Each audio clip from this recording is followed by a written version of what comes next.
The ink was still wet on the ceasefire. Elara Hart stood at the observation window of the orbital platform and watched the alien delegation's ship undock. It was a beautiful thing, their vessel, a teardrop of a strange, flowing metal that rippled as it pulled away, its surface smoothing into a mirror finish as it oriented for its jump home.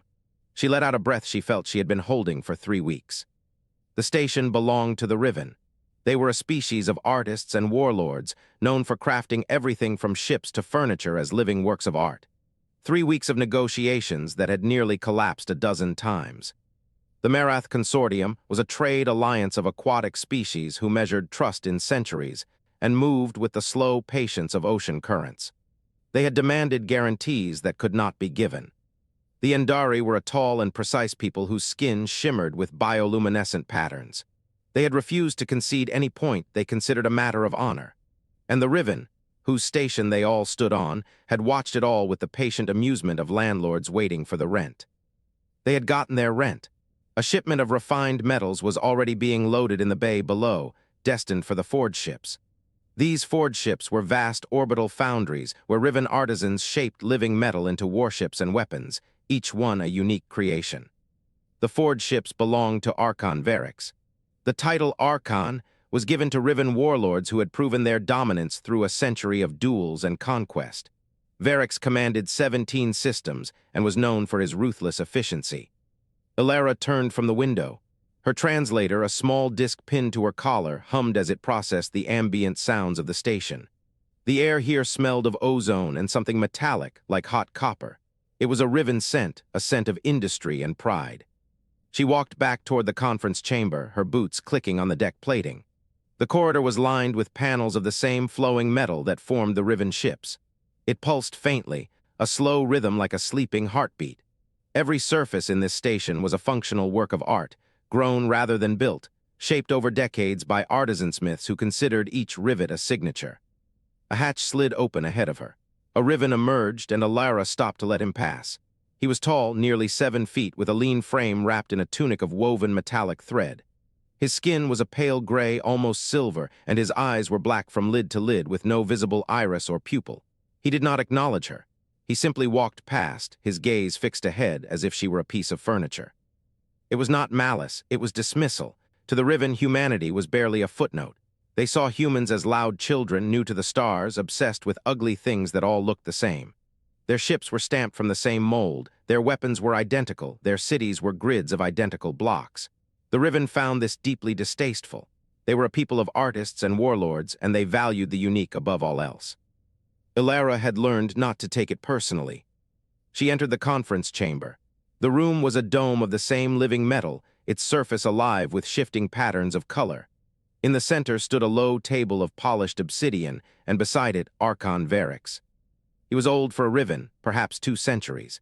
His face was lined with the scars of old duels, and his mane of silver-white hair was braided with beads of carved bone. He wore no tunic, only a harness of leather and steel that held his weapons, a long knife on his right hip, a shorter one on his left. His chest was bare, showing the intricate patterns of scar tissue that told the story of his rise from common soldier to warlord of 17 systems. He was holding the treaty. It was a sheet of the same flowing metal, inscribed with the terms in 3 languages. He looked at it the way a man might look at a receipt. "It is done," he said. His voice was a low rasp like stone grinding against stone. "The Marath and the Endari have agreed to your terms. They will not fight in this sector for the next 3 cycles, and I have received my payment." Elara nodded. "The Archon has been generous with his neutrality. The Riven reputation for fairness is well earned." Varix made a sound that might have been a laugh. It was a dry, brittle thing. "Fairness is a luxury, liaison. I sold you my patience. Do not confuse the two." He set the treaty down and walked to the window, his hands clasped behind his back. Elara followed, keeping a respectful distance. "You did well," he said, not looking at her. "The Marath are slow and stubborn. The Endari are proud and brittle. You bent them both. It was interesting to watch." "Thank you, Archon." He turned. Those black eyes settled on her, and she felt the weight of his attention. It was uncomfortable, like standing in a spotlight. "You humans are strange," he said. "You make so many of everything, ships, weapons, cities. It is like watching insects build a nest, efficient but without soul." Elara kept her expression neutral. She had heard this before many times. We value consistency. 1,000 ships that all work the same way is 1,000 ships we can trust. Varix tilted his head. 1,000 paintings that all look the same is one painting, copied 1,000 times. It is not art. He reached into a pouch at his belt and pulled out an object. It was dull, about the size of his fist, and it looked like a lump of dark stone. He held it out to her. A relic piece, he said. From the architects. They were the ones who built the galaxy before we crawled from the mud. This fragment was part of something larger. A compass, they say. It always pointed towards something. He tossed it lightly in his palm. But this one is broken, it just spins. It is worthless. He extended it to her. Elara hesitated. A gift, he said. A trinket for the loud child who learned to speak softly. Take it. I have no use for broken things. She took it. The surface was rough, almost gritty, and it was surprisingly warm. She turned it over in her hand. There was no seam, no indication of how it had been made. It felt dense, heavier than it looked.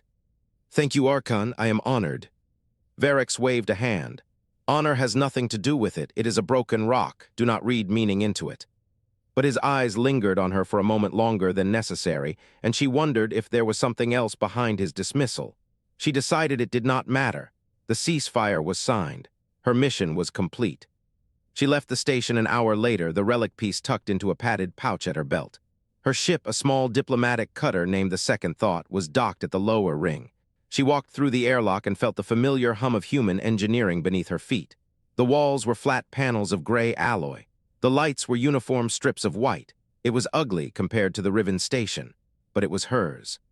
She strapped into the pilot's seat and initiated the flight sequence. The engines rumbled, a steady, reliable sound. She set a course for the nearest jump point, which would take her toward the human border system of Ethelgard. The journey would take 12 hours. She leaned back, closed her eyes, and let the vibration of the ship lull her into a light doze. She woke to a sound, a low hum like a wire vibrating. She opened her eyes. The cockpit was dark, lit only by the dim glow of the instrument panels. The hum was coming from her belt. She reached down and pulled out the relic piece. It was warm, much warmer than before, and it was moving. The needle, it was no longer spinning. It had locked into place, pointing hard and steady toward the forward viewport. Elara sat up. She checked the sensors. Nothing. The sector ahead was empty, marked on her charts as a void of unremarkable gas and dust. There was no station, no planet, no ship, nothing. But the relic piece was insistent. The needle did not waver. It pointed and it pointed and it pointed with the kind of certainty that felt like a command. She looked out the viewport. The stars were a cold, distant field of light. Somewhere out there in the dark, something was waiting. She felt a chill run down her spine. It felt like being watched. The detention cell was barely larger than a coffin. Elara Hart sat on the single metal bench, her back against the cold wall, and stared at the newsfeed flickering across the far surface. The image showed a column of smoke rising from a shattered Marath trade station. The caption read, Kalen Maw claims responsibility, third strike this cycle. She had watched the same loop for 6 hours. The smoke never cleared. The bodies never moved. 3 weeks ago, she had stood in Archon Varix's chamber with a treaty in her hands. 3 weeks ago, she had believed she had done something good. Now she understood the shape of her mistake. It was not a crack in the glass. It was the glass itself, ground to powder, and she was the one who had held the hammer. The newsfeed shifted. A Riven commentator, her voice smooth as oil, described the human theft of an architect relic. Elara's image appeared beside the commentators. The caption identified her as disgraced diplomat Elara Hart, agent of chaos. She closed her eyes. The relic sat in her palm. The pointer, always north, the small, dull object from Varix's pouch, the one she had taken when he offered it, the one she had thought was a gesture of trust. She had been a fool. The door to her cell hissed open. A Marath guard stepped inside, his gill slits flaring with something like contempt. He carried a tray of food, pale paste in a shallow bowl. Your meal, he said. His voice was flat. Elara did not move. What news from the border? The guard set the tray on the floor. He did not answer. Please, she said, I need to know. He turned at the door. His large, liquid eyes studied her for a long moment. The Kalen Maw has taken 3 more human colonies. They say it is compensation for your crime. Her stomach turned. There was no crime. There is always a crime, the guard said. The question is only who must answer for it. He left. The door sealed behind him with a sound like a tomb closing. She looked at the relic. The needle at its center trembled, a faint vibration she could feel through her fingertips. It had been doing that for 2 days now, ever since the ceasefire collapsed, ever since the galaxy decided she was the villain. She did not understand how it worked. She did not know what it was pointing at. But it was moving now, shifting in her hand as if it sensed something she could not. A thought surfaced, unbidden. What if it is pointing toward the war? She crushed the thought. She did not have the luxury of cosmic speculation. She had the luxury of a cell, a bowl of paste, and the slow certainty that her species was being dragged into a conflict it could not win. The human advantage, if it could be called that, was volume. Human ships were not elegant. They were not crafted by the hands of artists or blessed by void smiths. They were stamped out of assembly lines, welded together in orbital dry docks, crewed by people who had been farmers and teachers and mechanics 6 months before. Humanity built more ships than any other species. They built them faster. They built them cheaper. And the Riven burned them just as fast. The newsfeed flickered again. A new report. The Endari had lost a colony world. The Kalen Maw had deployed a planet cracker, a weapon that destabilized the core, that turned a living world into a cloud of rubble and silence. The Galactic Council had issued a statement. They condemned the violence. They called for restraint. They did nothing else. Elara's hands began to shake. She had spent her entire career trying to prove that humanity belonged in the galactic community, that they could be diplomats, not just soldiers, that they could negotiate, not just fight. She had failed, not because she was wrong, but because the galaxy did not want what she was offering. The Riven wanted tribute. The Marath wanted profit. The Endari wanted security. The older species, the ones who had been among the stars for millennia, wanted humanity to stay small and quiet and useful. And when the war came, they would let humanity burn. She thought of the human border systems, the colonies that had sent desperate pleas for help, the families who had packed their lives into cargo containers and fled toward the core, only to find the gates closed. No one was coming to save them. She looked at the relic again. The needle was trembling harder now, a rapid oscillation that made her fingers ache. She did not know what it meant. She did not know if it was a weapon or a tool or a curse. But she knew one thing. She knew that Archon Varix had given it to her for a reason. He was not a fool. He was a player in a game she had only begun to understand. And he had wanted her to have this. She pressed the relic against her chest. The needle's vibration traveled through her ribs, into her lungs, into the hollow space where hope used to live. She was a scapegoat. She was a sacrifice. She was a footnote in a history that would not remember her name. But she was still breathing. The newsfeed showed another image, a human freighter burning. The caption said, Kalen Maw declares total blockade of the Deneb corridor. No human vessels permitted passage. The Deneb corridor was a trade route. It was also the only path to a dozen human colonies. Without supplies, without reinforcement, those colonies would starve in 6 months. 6 months. Elara stood up. Her legs were weak from days of sitting, but she forced herself to the door.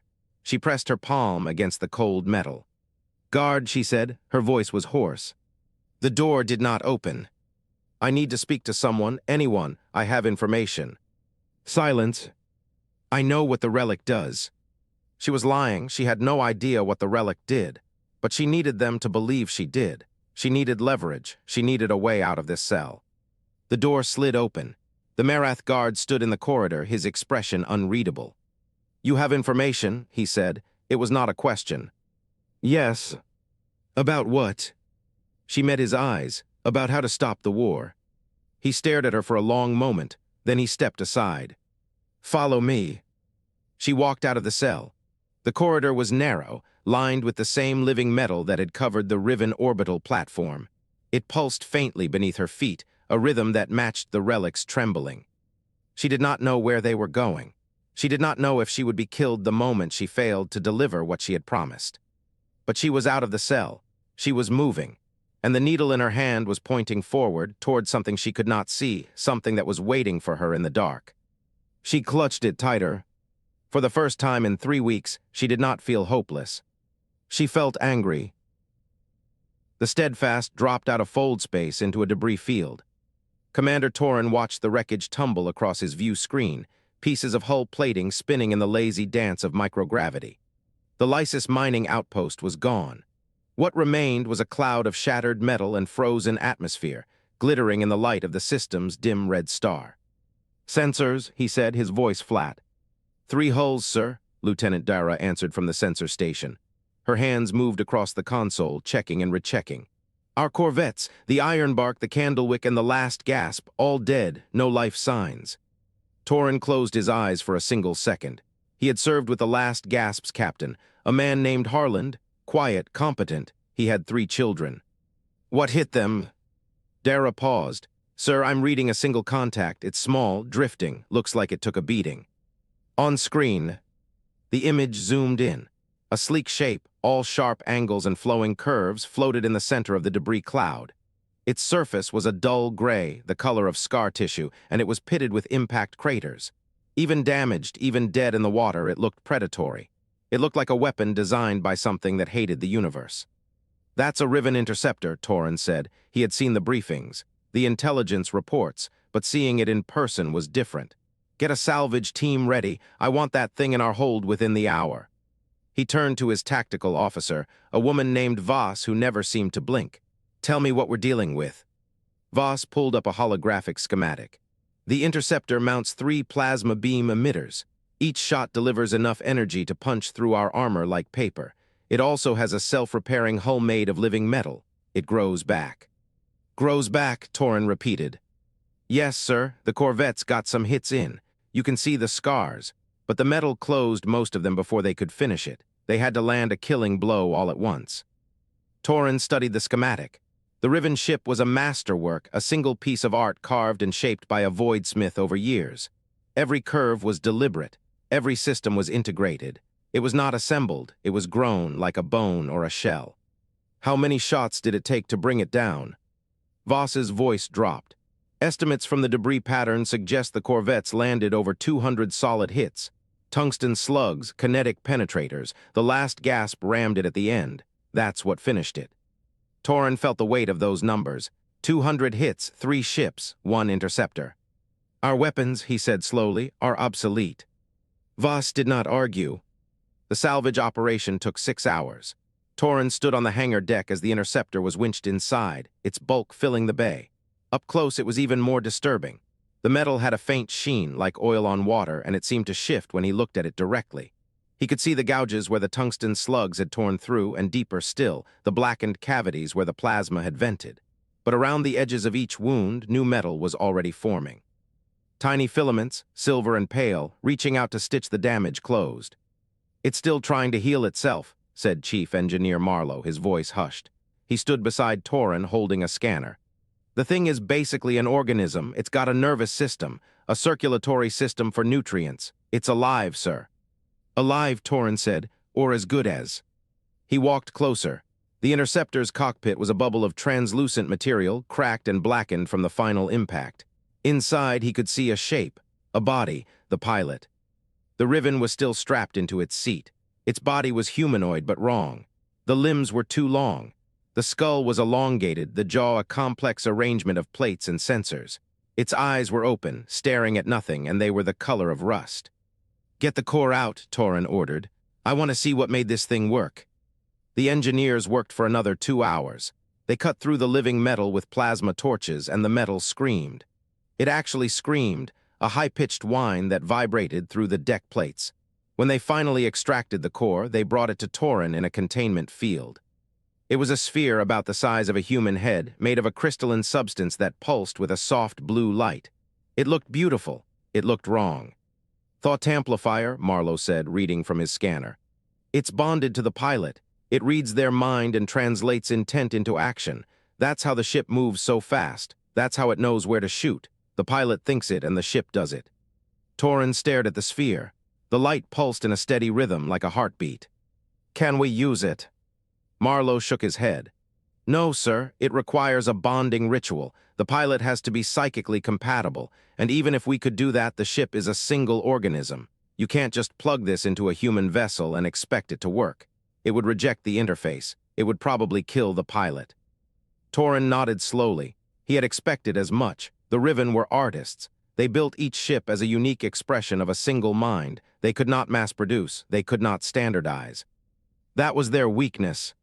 He turned away from the core and walked to the communications station. He needed to send a dispatch to high command.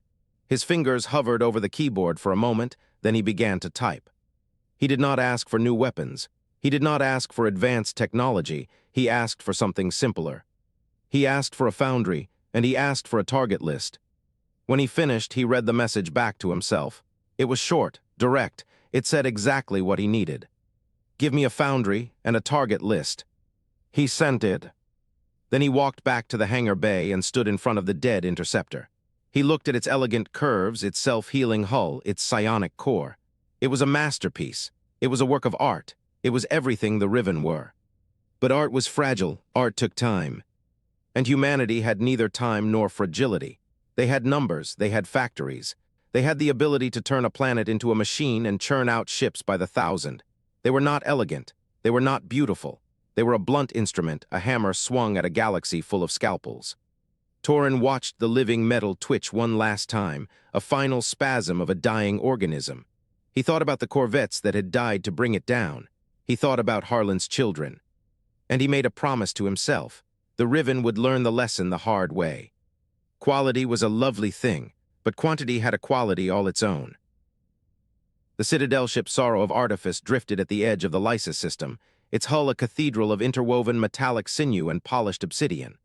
Archon Varric stood in the observation gallery, his clawed hands clasped behind his back, watching the distant spark of conflict through a membrane of living crystal. The war was proceeding as expected. The Kalan Maw had overreached, its brashness now drawing the attention of powers that would have preferred to remain neutral. Varric found the whole affair distasteful. He turned from the view, his robes whispering against the deck. The Riven did not wage war with crude aggression. They waged it with precision, with artistry, with the careful application of force at exactly the right moment. The Maw understood none of this. They smashed, they burned, they consumed. And now, because of their clumsiness, the galaxy was watching. A soft chime announced the presence of his tactical coordinator, a scarred Riven named Thalric. Thalric bowed, his crest of crystalline spines catching the low light. Archon, the humans have responded to the Maw's incursions. Varric did not turn, and how many of their elegant warships have they sent to die? Thalric hesitated. That hesitation was enough to make Varric turn. Speak. They are not sending warships, Archon. They are retrofitting their industrial freighters. Varric blinked. His translator disc, a small silver lozenge embedded in his throat, processed the words and delivered them as a series of tonal clicks that conveyed his confusion. Freighters. They are sending freighters to fight. Not simply freighters, Archon. They are stripping out cargo holds and welding on thick plates of standardized armor. They are removing complex targeting systems and installing simple, mass-produced railgun batteries guided by crude artificial intelligence. Varric stared at his coordinator. The silence stretched. Then he laughed, a dry, rasping sound that echoed through the gallery. They are weaponizing their logistics. How wonderfully absurd. Thalric did not share his amusement. There is more, Archon. One of their vessels, designated Bulwark 7, engaged a hunter-killer group from the Maw. And it survived. Varric's laughter died. He turned fully to face Thalric. The hunter-killer groups carry plasma lances. They carry singularity munitions. They carry everything needed to erase a ship of the line. How did a freighter survive? Thalric's spines flattened against his skull, a gesture of unease. The Bulwark 7 is slow, Archon. It is ungainly. Its weapons are inaccurate. But when the hunter-killer group opened fire, its armor did not fail. It was layered, thick. The plasma lances burned through sheet after sheet of metal, but the barge simply kept coming. It absorbed the bombardment, and then it returned fire. Varric felt a cold, unfamiliar prickling at the base of his spine. How many hunters did it destroy? 2, Archon, but that is not the significant detail. Then tell me the significant detail. Thalric met his gaze. 20 more identical barges jumped into the system. They formed a wall of metal and fire. They ignored tactical finesse. They simply advanced, saturating the space between them with hypervelocity projectiles. They lost 6 barges. They destroyed 2 more hunters before the survivors withdrew. Varric stood in silence, processing the data. His mind, honed over centuries of warfare, struggled to find the elegance in this approach. There was none. It was brute force, naked and unashamed. It was the logic of the hammer applied to the problem of the nail. It was an affront to the art of war. And yet, he turned back to the crystal membrane, watching the distant spark that was the wreckage of a Riven hunter. "They are not trying to duel us," he said, his voice low. "They are not trying to match our precision. They are trying to drown us in metal." Thalric stepped closer. "The arithmetic is changing, Archon. The humans do not build ships that are better than ours. They build ships that are cheaper, faster to produce, and easier to replace. For every one of our hunters, they can field a dozen of these barges." Varix felt the weight of those words settle on his shoulders. The Riven had always believed that quality would triumph over quantity, that a single, perfectly crafted blade was worth 1,000 crude swords. But the humans were not playing that game. They were playing a different game entirely, one where the board was infinite and the pieces were disposable. He thought of the pointer, the relic he had given to the human woman, Elara Hart. He had done it out of contempt, a gesture meant to confuse and destabilize. He had not expected her to take it, to hold it, to press it to her chest as if it were a lifeline. He had not expected her to understand. But perhaps she understood more than he had given her credit for. "What of the other human colonies?" Varix asked. "The Maw has taken 3. Have they retaliated?" Thalric shook his head. "Not yet, but the humans are mobilizing. Their shipyards are working at full capacity. They are not building elegant warships. They are building more barges, more armor, more guns. They are preparing for a war of attrition." Varix turned away from the membrane, his mind churning. The Riven had never fought a war of attrition. They had never needed to. Their technology was superior, their tactics refined, their culture built on the principle that every action should be a work of art. But art required time, and time was a luxury the humans were not granting them. "Summon the sect leaders," Varix said, his voice flat. "We need to discuss our strategy." Thalric bowed and withdrew, leaving Varix alone in the gallery. The Archon stared at the distant spark of the dead hunter, its wreckage now drifting in the void. He thought of the Bulwark 7, that ugly, slab-sided barge absorbing fire that would have vaporized any Riven ship. He thought of the 20 identical vessels that had jumped in to reinforce it, a wall of metal and fire, advancing without fear, without hesitation, without artistry. The loud children were not trying to duel, they were trying to drown him. And for the first time in centuries, Archon Varix of the Riven felt something he had not expected to feel again. He felt doubt. The detention cell shook. A deep, groaning vibration traveled through the living metal walls, and Elara Hart felt it in her teeth. The lights flickered, dimmed to a sickly amber, and then steadied. She pressed herself against the cold floor. The pointer lay cradled against her chest, its needle trembling beneath her palm, but this was different. This was not the artifact's subtle pulse. This was the station itself, wounded. An alarm began to howl, not the rhythmic pulse of a drill, but a rising, frantic shriek. The Marath guard who had brought her food earlier did not come. No one came. The cell door did not open. Elara crawled to the barrier of woven organic fibers and peered through. The corridor beyond was empty, but the air smelled wrong, acrid and hot, like burnt circuitry and scorched resin. A distant concussion thumped through the deck plates, and the lights went out completely. Emergency phosphorescence bloomed along the walls, casting everything in a dim, green-tinged twilight. She heard shouting, not in any language she recognized, but the tone was universal. It was the sound of panic. The station was under attack. Elara's mind raced. The Riven sects were fractured, constantly feuding. The Archon's faction had held this station, but another warlord must have seen an opportunity. The chaos of the galaxy's growing war made every installation a target. She looked down at the pointer. Its needle, which had trembled with a constant, low-grade anxiety, was now still, pointing not at the ceiling or the wall, but directly at her heart, as if it were waiting. The floor lurched. A tearing shriek of tortured metal filled the air, and the cell wall split open. Not from an explosion. The living metal of the station was peeling back, its surface curling like a flower blooming in reverse. Beyond the gap, a secondary corridor yawned, filled with smoke and the flickering strobe of fire suppression systems. Elara did not hesitate. She scrambled through the opening, the pointer clutched in one hand. The corridor was a nightmare. Bodies of Riven and Marath lay twisted among debris. The air was thick with particles that stung her lungs. She pulled the collar of her prison tunic over her mouth and moved. She did not know the station's layout. She had been brought here blind, kept in a windowless cell. But the pointer, now that she was moving, had begun to pulse. A soft, rhythmic glow emanated from its crystal core, and the needle swung, settling on a direction. She followed it. It led her through a shattered gallery where vacuum had torn a hole in the hull, the edges of the breach glowing with frozen atmosphere. It led her down a service ladder into a lower maintenance deck, where the gravity was weaker and she had to pull herself hand over hand. It led her to a comms pod. The pod was a small, spherical room designed for a single operator. Its exterior was dented and scorched, and one of its antenna arrays was a twisted ruin. But the door was open, and the internal systems were still flickering with residual power. Elara pulled herself inside and sealed the hatch. The pod's interior was cramped, smelling of ozone and recycled air. A single console dominated the space, its screens dark. She slapped the activation panel. Nothing. She tried again, a faint hum. A single line of text appeared in Marath script which she could not read. Then it flickered to galactic standard. Primary relay offline. Backup relay degraded. Signal strength 3.7%. Do you wish to broadcast? Yes, she pressed the confirmation. The console chirped a protest. No destination coordinates specified. No authorized recipient identified. Broadcast is a violation of station security protocol. She ignored it. She had no destination. She had no one to call. Humanity's colonies were burning and the Galactic Council had branded her a criminal. There was no cavalry coming.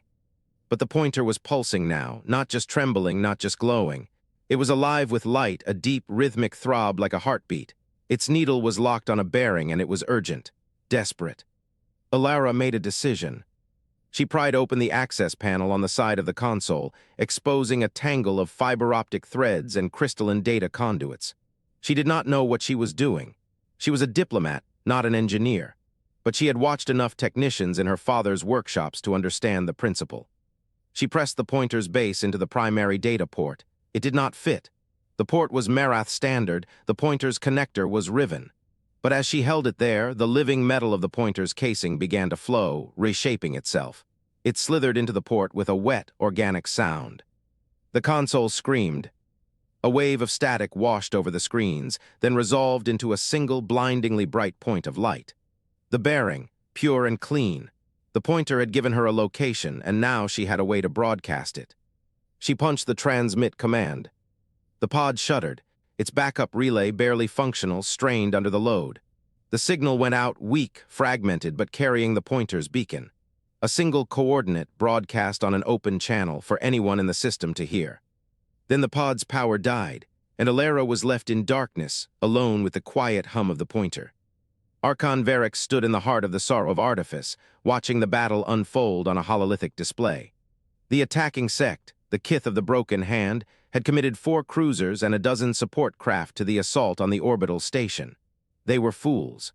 The station's astrogation core was valuable, but the cost of taking it would leave the kith crippled for a generation. But that was the way of the Riven. They saw only the prize, never the price. Thalric's voice cut through his thoughts. Archon, we are receiving a signal. It is weak, unencrypted. Varric turned, his crest of sensory filaments flattening in irritation. From whom? Unknown, the transmission originated from the station. It is a single bearing, an astrogation coordinate. Varric felt a cold knot form in his chest. Show me. Thalric gestured and a secondary display flickered to life. A single point of light surrounded by a wash of static, but the data beneath it was unmistakable. The coordinate was ancient. The encoding was not Riven, not Marath, not Indari. It was Architect. Varric's breath caught, the pointer. He had given it to the human woman as a mockery, a dead trinket from a dead age, a symbol of his contempt, but she had awakened it. How, he whispered. Thalric did not answer. His eyes were fixed on the display, his face pale. Archon the Seers, they are reporting an anomaly, a psychic disturbance originating from the bearing's source. Varric turned. His Seers, 3 Riven with crystalline thought amplifiers bonded to their skulls, were seated in a meditation circle. Their eyes were closed, their bodies trembling. One of them let out a low, keening moan. What do they sense? Varric demanded. Thalric's voice was barely a whisper. Hunger, a silent hunger. They say it is aware of them. It knows it is being observed. The lead seer, an ancient female named Vithra, opened her eyes. They were white, rolled back, showing only the veins beneath. Her voice was a cracked whisper. It is from the chrono drift, a temporal scavenger. It drifts through the gaps between moments, drawn to the heat of great energies. It feeds on the wake of cataclysms. Varrix's blood ran cold. The chrono drift, the myth-shrouded region of space where time itself was said to flow like water, eddying and pooling in strange pockets. The architects had gone there long ago. They had never returned. And now a thing from that place was aware of them. The war, Varrix said, his voice hollow. The war is drawing it here. Vithra nodded, her body convulsing. It is a predator, and we have been ringing the dinner bell. Varrix stood in silence. The arithmetic had changed. The humans' industrial output, the brutal calculus of attrition, none of it mattered against a threat from outside time. The galaxy was a powder keg, and a match had just been lit. He made a decision. It would cost him everything. His station, his fleet, his place among the archons. He would be branded a heretic, a traitor to the Riven way. But he would not let the galaxy burn. Thalric, he said, his voice steady. Prepare my personal shuttle, a single pilot, no weapons, under a banner of parley. Thalric stared at him. Archon. Do it. The shuttle would need coordinates. The human's broadcast was weak, but it was enough. He would go to her. He would retrieve the pointer, and he would pray that he was not too late. The pilot received his instruction, his voice flat with the discipline of a lifelong servant. Bring me the human, Varrix said, the one who holds the pointer. The shuttle launched into the void, and the Archon of the Riven watched it go, knowing he had just committed treason against his own kind. But the silent hunger was coming, and only the human with her impossible relic might show them how to survive it. The air in the Archon's citadel ship tasted of ozone and old blood. Elara Hart stood in the center of a circular chamber whose walls rippled with living metal, her wrists unbound but her body still aching from the escape pod's violent launch. The pointer sat heavy in her jacket pocket, its needle pressing against her ribs like an accusation. Archon Varrix entered through a seam that opened in the wall and sealed itself behind him. His rust-colored eyes swept over her with cold assessment. He wore no ceremonial robes this time, only a practical tunic of interwoven metal fibers. The artifact in his own pouch was absent. You stole from me, Varrix said. His voice carried no heat, only the flat finality of a statement already proven true. Elara met his gaze. You gave it to me. I gave you a gesture. He stepped closer, and the living metal beneath his feet rippled in response to his mood. You turned it into a key, a beacon, and a weapon. That was not my intent. Then your intent was sloppy. She let the words hang. You wanted me to understand something. I did. The pointer leads to the Nohan, a creature that feeds on war. Varrix stopped. For a long moment, the only sound was the slow pulse of the ship around them, a heartbeat of organic metal. You understand nothing, he said, but his voice had lost its certainty. The Nohan is not a creature. It is a symptom, a wound in time that hungers because it cannot heal. Every conflict in this sector feeds it. Every ship destroyed, every colony burned, it drinks the potential of what might have been. Elara pulled the pointer from her pocket. Its needle trembled, then steadied, pointing directly through the wall toward something beyond the hull. Then we stopped feeding it. Varrix laughed. It was a bitter, scraping sound. Stop the war. The Riven sects have been killing each other for 800 years. The Kalan Maw has never signed a treaty that outlasted a season. You think a human diplomat and a disgraced Archon can simply stop? No, Elara held up the pointer. But we can redirect the feeding, lure the Nohan into a trap, overload its temporal field until it can't hold itself together. Varrix stared at her. The living metal walls went still, as if the ship itself was listening. You speak of things you do not understand, he said slowly. The Nohan exists partially outside time. To affect it, you would need to synchronize many energy taps across a wide area. The precision required is beyond any Riven voidsmith. It would take a decade to fabricate the resonators alone. Then don't fabricate them. Elara stepped forward, closing the distance between them. Build them the human way, cheap, fast, and in bulk. She saw the contempt flicker in his eyes, the same dismissal he had shown her in the conference chamber weeks ago. But behind it, something else moved. Curiosity, fear. Explain, Varrix said. Elara spread her hands. You give me the schematics for a resonator, the core component, the part that requires the most precision. I can have 10,000 copies stamped out in a week. Human factories are already tooled for defense barge production. We retool them. We don't make one perfect resonator. We make 10,000 that are 99% functional. 99% is failure, Varric said. The resonance cascade will destabilize, the field will collapse. It doesn't need to hold for long. Elara's voice was steady now, the voice of someone who had stopped caring about being polite. It just needs to hit the Nohan all at once. 1,000 imperfect hammers still break a wall. Varric turned away. He walked to the chamber's edge, where the living metal thinned to transparency, revealing the starfield beyond. His reflection stared back at her, distorted by the organic surface. "You are proposing a suicide fleet," he said quietly. "Every ship that carries one of your crude resonators will be destroyed when the field overloads." "I know. And you think your people will volunteer for this?" Elara thought of the colony broadcasts, the burning stations, the Marath guard who had brought her food in that cell, his face tight with pity. She thought of Commander Torin, who had watched his crew die at Lysis. "They won't need to volunteer," she said.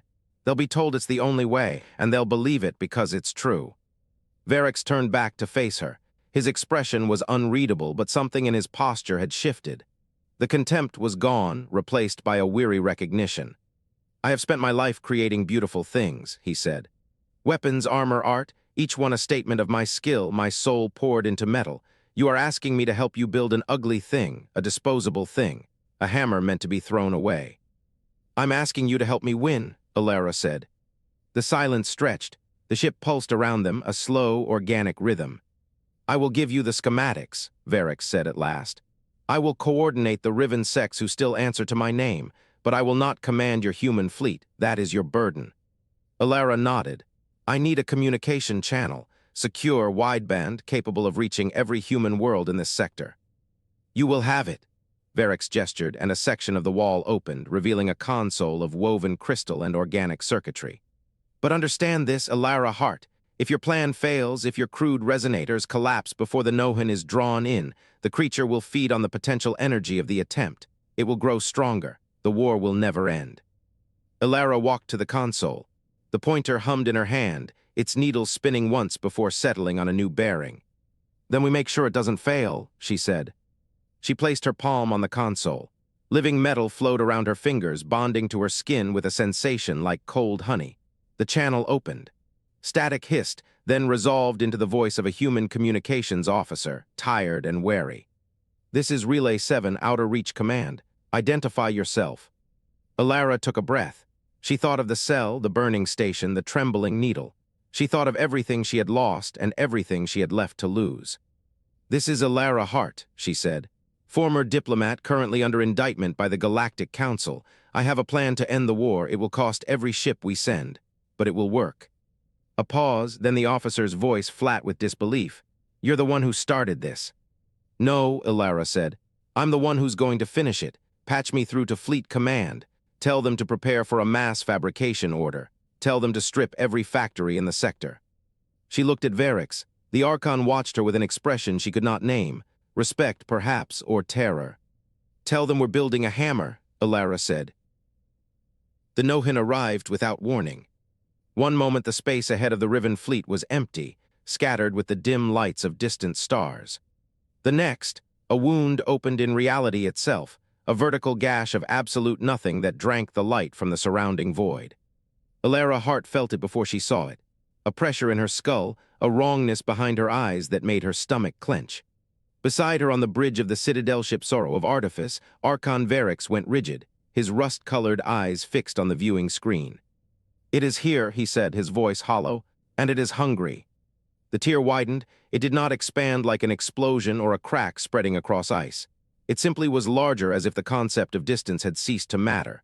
Beyond it, Elara saw nothing, not darkness, not vacuum, nothing, a place where time had never existed and never would. On the tactical display, Riven ships began to die.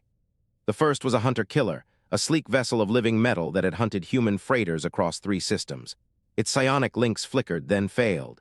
The organic filaments that bound its crew to its systems recoiled, spasming in panic. The ship's internal structure, so finely tuned, so exquisitely balanced, began to unravel. Living metal wept. Bulkheads sagged.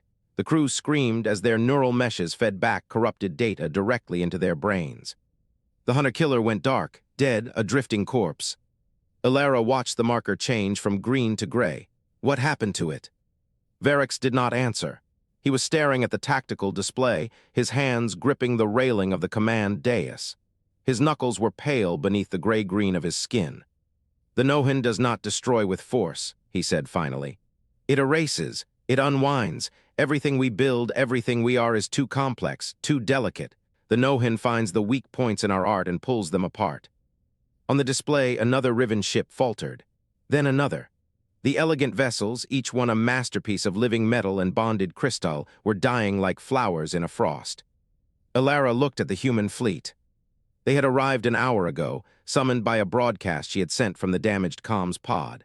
30 freighters, 40 converted barges, 30 more civilian vessels that had been retrofitted in shipyards that no longer cared about safety inspections. They hung in space like a wall of rust and welded plate, their hulls scarred, their engines belching plasma from mismatched components. They were ugly, they were crude, they were still moving.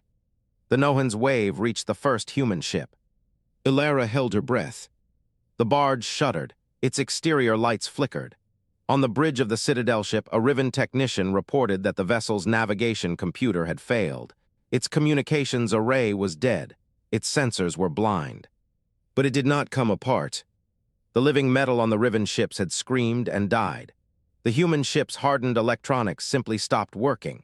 Its crew, sealed in pressure suits with manual controls, began to steer by hand. Varix turned to look at her. His expression was unreadable. "Your machines are too simple to fail," he said. It was not an insult. It sounded like a revelation. Elara allowed herself a single, tight breath. "We build them to be repaired with a wrench and a welder. Nothing in there delicate enough to unravel." The Nohin pulsed again. This time the wave was stronger. Elara felt it in her teeth, a vibration that seemed to come from inside her own skull. The viewing screen flickered. The bridge lights dimmed. Around her, Riven crew members clutched their heads, their psionic links overloading with feedback. On the tactical display, 3 more human ships went dark. But they held position. The plan had seemed insane when she had first proposed it. It still seemed insane now. 100 freighters, each one fitted with a resonator built from scrap and salvaged components, tuned to a frequency that should not exist. They would broadcast a signal that was not a sound but a feeling, a grinding wrongness that would trap the Nohin in a cage of its own nature. The theory was sound. The execution would cost everything. "Now," Varix said. His voice was quiet, but it carried through the bridge. "Give the signal."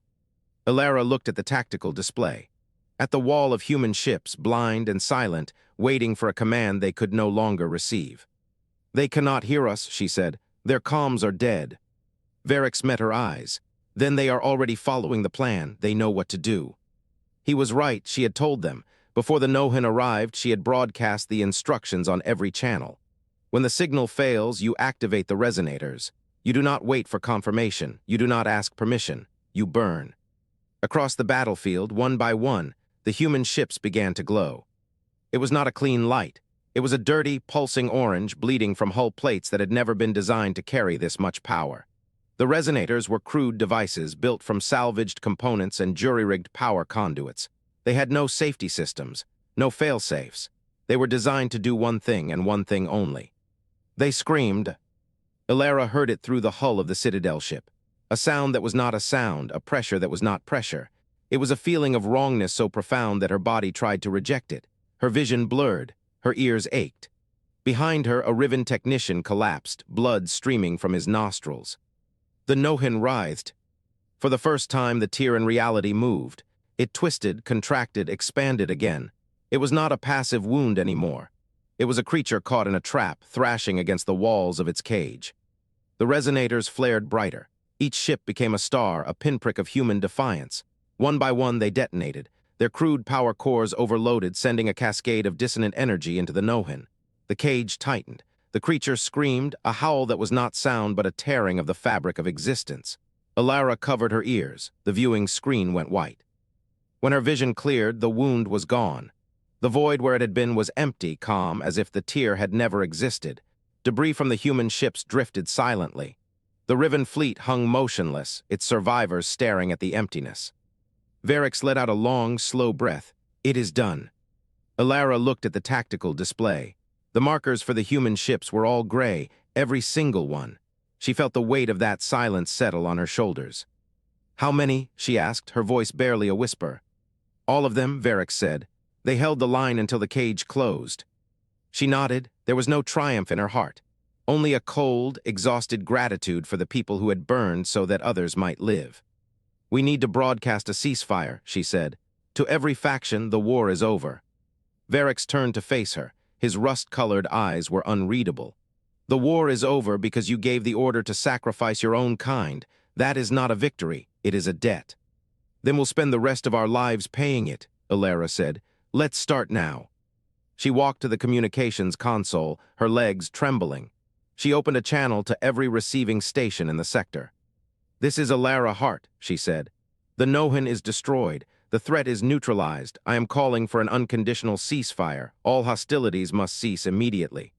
She paused. She thought of the burning ships, the silent colonies, the families who would never see their loved ones again. "We have a chance to rebuild," she continued. "Let's not waste it." She closed the channel. The bridge was silent. Varric stood beside her, and for the first time he inclined his head in a gesture that might have been respect. "Loud children," he said quietly. "Perhaps we have been listening to the wrong things." Elara looked out at the stars. They were cold and distant, but they were still there. The galaxy was wounded, but it would heal. And humanity, with its ugly ships and its disposable hammers, had bought it time.